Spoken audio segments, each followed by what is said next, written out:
What's the difference between year one and year two for you and this group?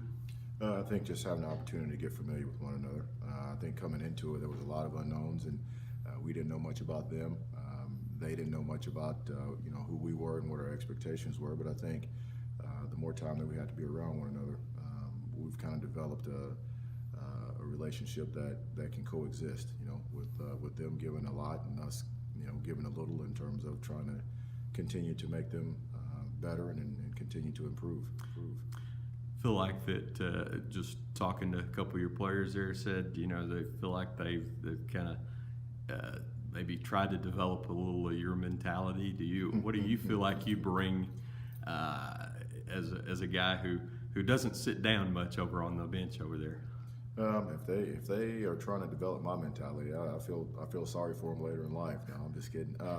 But I think it's something where it's a competitive spirit that anytime you step on the floor, anytime you have an opportunity to achieve something that you want to do it. It's not just taken for granted, but it's an opportunity to, whether you call it,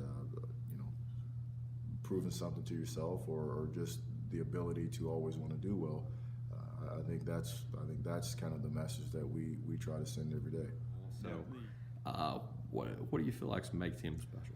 I know he works hard.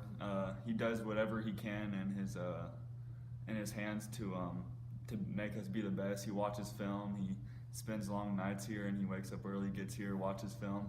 I know he wishes he could be in our position again and play. He wants to be in the game with us, but he can't do that. So he does whatever he can to help us, to make us be the best we can.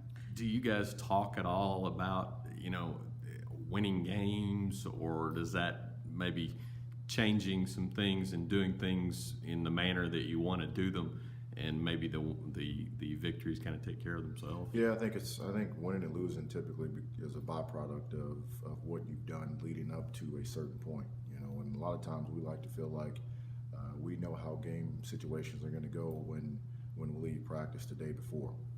So we kind of not necessarily hang our hats on that, but look at that in regards to the type of tempo we have in practice, the energy level we have in practice, and obviously the mental focus, and that tends to carry over from day to day.